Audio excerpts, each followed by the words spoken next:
Assalamualaikum warahmatullahi wabarakatuh.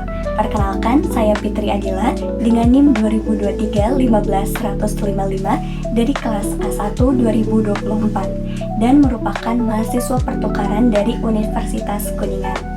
Pada kesempatan ini, saya akan menjelaskan mengenai rancangan pembelajaran untuk memenuhi ujian akhir semester mata kuliah Strategi Belajar Mengajar yang diampu oleh Bapak Jajang Bayu Kelana MPD. Pembelajaran yang baik adalah pembelajaran yang dirancang dan dipersiapkan. Untuk mempersiapkan pembelajaran ada beberapa hal. Yang pertama, rencana pembelajaran, media pembelajaran, instrumen penilaian, kegiatan remedial dan pengayaan, serta menentukan model dan metode pembelajaran yang akan digunakan. Untuk merancang kegiatan pembelajaran ini, saya menggunakan pendekatan Understanding by Design atau UBD.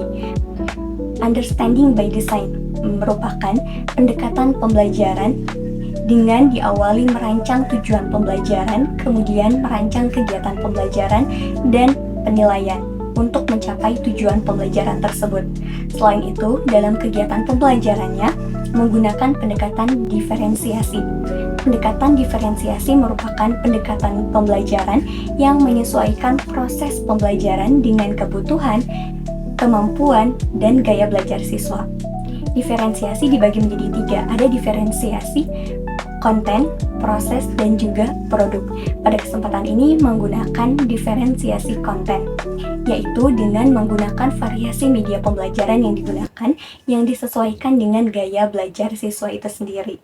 Berikut merupakan rancangan pembelajaran yang telah disusun. Pertama, merancang rencana pembelajaran atau modul ajar yang diawali dengan informasi umum berupa identitas modul, lalu ada capaian pembelajaran, profil pelajar Pancasila, sarana dan prasarana. Di sini ada sumber belajar dan alat dan bahan yang digunakan selama proses pembelajaran. Lalu berikutnya ada target peserta, jumlah peserta didik, dan model, metode, media, serta pendekatan pembelajaran.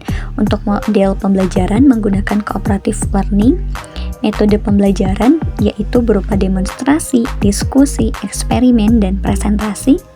Media pembelajarannya berupa PowerPoint, bahan bacaan, video animasi, benda konkret menggunakan benda magnetis dan benda non-magnetis. Pendekatannya menggunakan diferensiasi konten. Berikutnya masuk pada komponen inti. Berdasarkan pendekatan UBD, maka yang pertama dirancang yaitu tujuan pembelajaran. Di sini diharapkan pada akhir pembelajaran peserta didik dapat secara berkelompok melakukan percobaan sederhana menggunakan benda-benda di sekitar untuk membuktikan sifat-sifat magnet dengan benar melalui presentasi yang disertai visualisasi digital yang menunjukkan sikap ketelitian dan tanggung jawab. Nah, setelah merancang tujuan kegiatan pembelajaran, selanjutnya merancang kegiatan pembelajaran dan penilaian.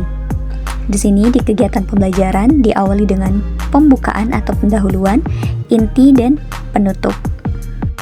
Untuk rangkaian kegiatan inti, ini disesuaikan dengan sintaks atau langkah-langkah atau tahapan pada model pembelajaran cooperative learning.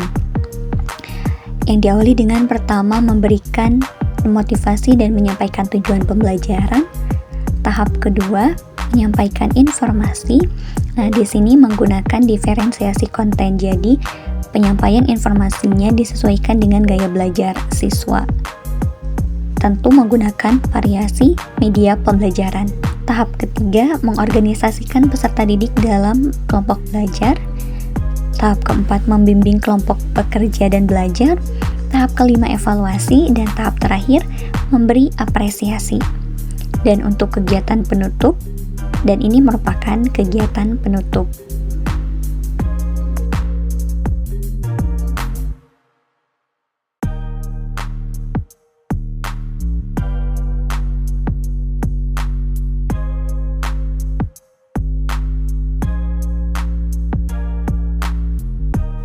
Setelah merancang tujuan pembelajaran dan kegiatan pembelajaran, berikutnya merancang penilaian. Di sini ada 3 aspek yang dinilai. Pertama, pengetahuan, bentuknya berupa tes, waktu pelaksanaannya setelah penyampaian materi. Instrumennya lembar tes, dan ini bersifat individu. Yang berikutnya, keterampilan. Bentuknya non-tes, waktu pelaksanaannya pada saat kegiatan pembelajaran, instrumennya ada LKPD dan observasi. Jadi selama proses eksperimen atau percobaan dan penyampaian hasil percobaan itu merupakan waktu di mana penilaian keterampilan melalui LKPD dan melalui observasi ketika mereka melakukan presentasi. Berikutnya ada kegiatan remedial dan pengayaan. Remedial bertujuan untuk memastikan siswa yang belum menguasai konsep dasar tentang magnet dapat memahami sifat-sifat magnet dan melakukan percobaan sederhana. Untuk strateginya, pertama melalui bimbingan individual, kedua percobaan sederhana dengan dibimbing oleh guru atau dipandu, ketiga melalui diskusi kelompok kecil, dan yang keempat melalui game edukatif. Kegiatan pengayaan yaitu memicu siswa yang sudah menguasai materi untuk berpikir lebih kritis dan kreatif serta mengembangkan keterampilan presentasi. Strateginya melalui percobaan mandiri dan presentasi video.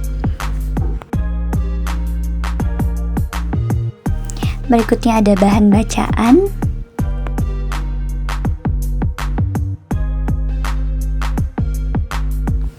Lalu ada media. Di sini medianya bervariasi karena tadi menggunakan diferensiasi konten untuk siswa dengan gaya belajar. Auditori akan mendapatkan informasi melalui penjelasan dari guru secara langsung. Yang kedua, untuk siswa dengan gaya belajar visual akan mendapatkan informasi melalui bahan bacaan, PowerPoint ataupun video animasi yang telah disediakan. Dan yang terakhir, untuk gaya belajar kinestetik akan mendapatkan informasi melalui demonstrasi dengan menggunakan benda konkret. Di sini menggunakan benda magnetis dan benda non-magnetis.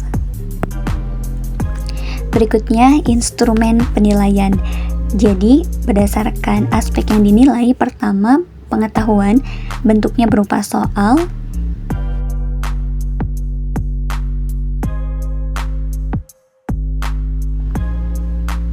Yang berikutnya, penilaian keterampilan melalui LKPD dan juga observasi.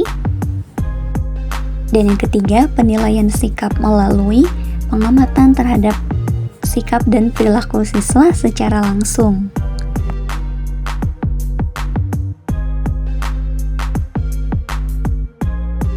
Tadi yang pertama ada rencana pembelajaran, berikutnya ada media pembelajaran dan juga salah satu instrumen penilaian yang digunakan.